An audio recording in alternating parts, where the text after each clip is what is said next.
Welcome to the Clemson Insider. I'm Will Vandervoort. Sitting here to my left is Clemson men's basketball coach Brad Brownell. Coach, first of all, thanks for joining us today. As we kind of talk, what I want to do here in this segment is talk about Italy and the good things that happened there. The Tigers, of course, for those people out there who, I don't know, living under a rock, maybe don't know. Clemson ended up winning the gold medal. Coach, not only was it great that you guys won the gold medal, but you're only the second U.S. team to do that since 2005. First of all, did you know that when you guys won it? And second of all, how does it feel? Yeah, no, did not have any idea. Much past Purdue, we knew, I think, got the silver, in Kansas, we did know that won it. Beyond that, didn't really have any idea. Certainly feels great. I'm extremely proud of our players, not only for the way they played and what we accomplished, but the way they carried themselves throughout the 2 weeks that we were in Italy. And they really represented not only the United States, but Clemson extremely well. And couldn't be more proud of a group that came together so quickly.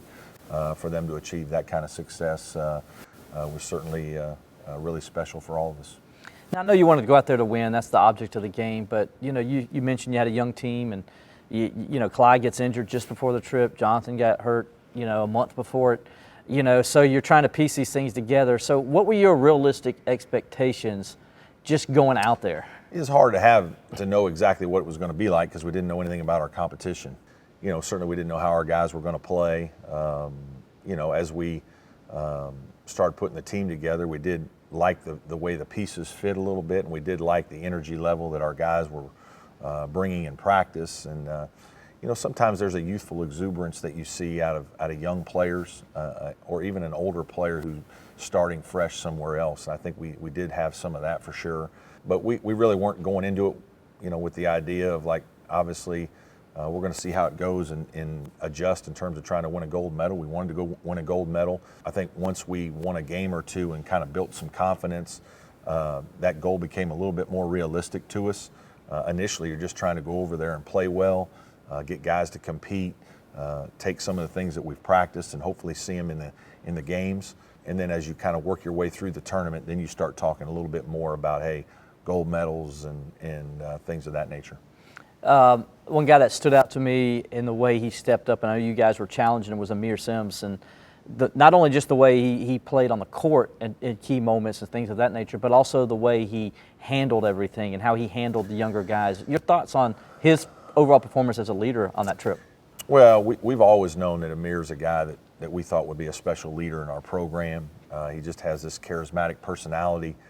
He's very bright. He's always been mature ever since he stepped on campus. I was really trying to kind of bring a little bit more out of it with last year's team. But, I think he just didn't quite feel that last year was his place. This year it's a completely different team. Certainly we're losing all the seniors. We really didn't have any returning seniors on the roster. We added 2 grad transfers.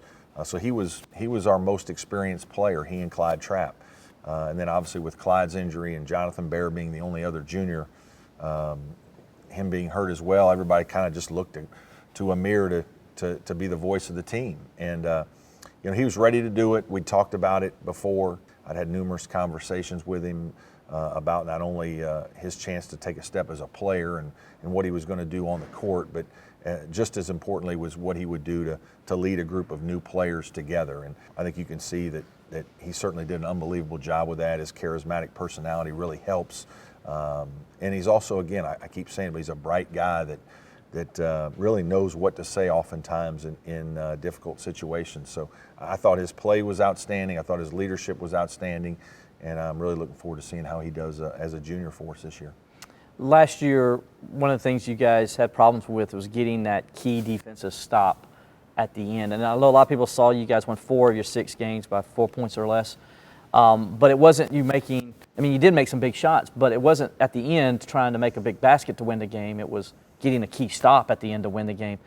For you as a defensive guy that I know you are, how nice was that for you to see those guys come together when they're, like you said, they're still trying to figure things out, but at the end they come together and they're able to make key defensive stops, which is not easy to do.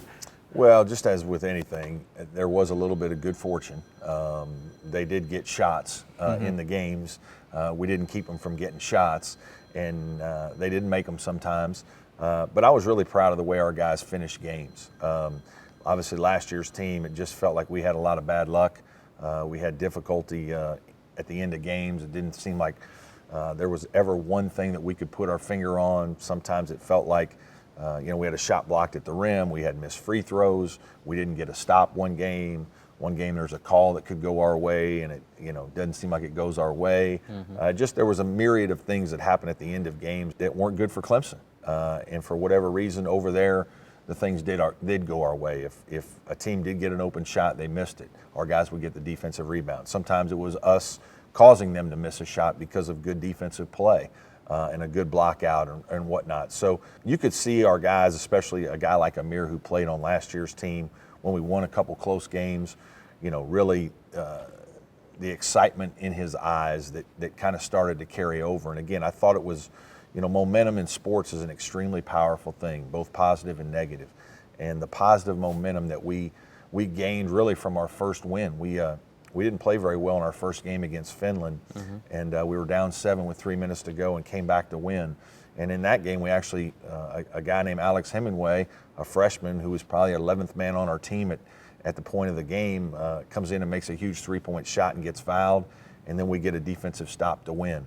And so that really, I thought, gave us a lot of positive momentum leading into our second game, which ended up being another close game and a really good defensive stop to get a win. So once we kind of had those momentum-building wins, I thought that really springboarded our team and the thought of our team to have a chance to try to play for a gold. And then you have a great game against I think is it Israel in the semifinals. Yeah. And you get to the championship game, a team you played before in Ukraine, and I think you got a 1-point win the last time you played those guys. So you figure a way, but it seemed like it all came together in that championship game. Yeah, it really did. Did you feel like that was going to happen, that they were going to play that well? You never know. Ukraine was a big, strong, physical team that executed their stuff very well. Israel was similar.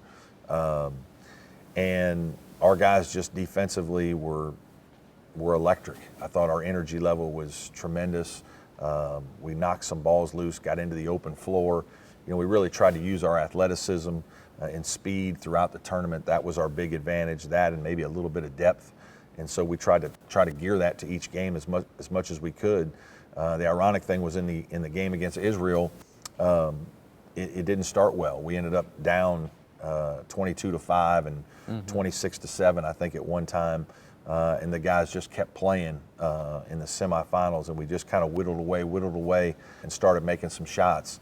And then defensively, we were really good in the third quarter and fourth quarter of the game to win it. In the other game against Ukraine, it just started from the beginning. It was like an onslaught. It was almost like momentum carrying over from the semifinal win, and we just started the game playing about as well as you could play in the first half, build up the big lead, and then just kind of finished it the right way.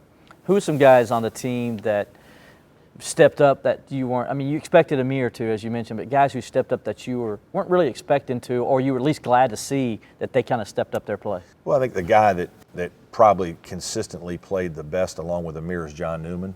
And, we hoped John was going to take this step. We kind of felt like he was in a position to have the opportunity because of the loss of Marquise and Shelton and a bunch of other good players, that he's going to get some time on the perimeter now to be an aggressive scorer and have a chance to do some certain things. We've worked really hard with John on his skill level. He's always been a great athlete. He's had this bounce to his step, but trying to get him to be able to slow down, make the right reads in certain situations, be a more efficient shooter. That's what we've really been working with him for 18 months now. And he got over there and just played at a really high level. He got into the open court, got some early baskets, got to the rim several times and was able to finish, get fouled. And then he started making some perimeter threes. And once he starts doing that, it becomes a very difficult matchup for a lot of players. And so there's no question he and Aamir, I thought, were our two most consistent players throughout the tournament. Really happy for John because he's worked really hard since he's gotten on campus. I got to ask you, I know the tournament over there, they don't give the gold medals to the coaches or anything, but talked to some people at Clemson, and they said they're working on getting you gold medals. So have you guys got your gold medals yet for coaches? Yeah. Well, they had about 16, and so a couple of the assistants and I got one. Okay, good. But we certainly are ordering more for everybody in our party, and we want everybody that went through that experience to certainly have a gold medal. It's going to be something that we certainly remember for a long time. To have the chance to represent your country is something that very few people get to do. And I told folks early on that I'd heard unbelievable things about the opening ceremony, and the guys at Purdue told us when you get over there, it'll feel a little bit different. He goes, but once you get into the opening ceremony, that's when it'll become real. And that's really what happened. It was an amazing experience. There were 65,000 people there. So it's the night before you play your first game, and you're kind of just doing your own thing while you're over there at the beginning for the first 3 or 4 days. Then all of a sudden you kind of come together with all the other countries. You come together with all the other athletes that represent the United States. You're all dressed in your red, white, and blue, and then you walk onto the stadium, and there's 65,000 people going crazy. It was an unbelievable experience. Obviously, the kind of thing you watch with the Olympics on TV, but to have the chance to do that, and for your guys to see their eyes open up and bug out a little bit when they're walking onto a stadium with 65,000 people was really eye-opening, and that really energized our players and kind of said, hey, this is probably a bigger deal than we realize. And I think that was really the kind of the go-to moment for us in terms of what this whole thing meant. And certainly that as much as anything will be the thing that we remember, as well as winning the gold medal. Coach Leggett, good friend of yours, talked to me a few months ago when he was the coach of Team USA that won the gold medal down there in the Pan Am Games. He talked about putting on that jersey and having USA across his chest, what that meant. When you put on that warm-up suit and you got that polo shirt, what was that like for you to be wearing Team USA colors? Yeah, you know what? It felt like a big responsibility. You certainly could tell from the opponents that we were a team that people wanted to beat. The men's basketball team and in every event has been so successful. And so you certainly felt a great deal of responsibility, but obviously unbelievable amounts of pride. And, I think we really talked to our players about that leading into the tournament and tried to get them to understand what this really meant.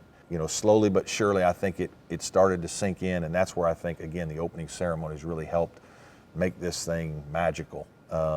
And everybody wearing the red, white, and blue, standing there walking with the other athletes from the other sports, people from the West Coast and in the Midwest and all over the United States, and talking to other athletes and coaches from other sports.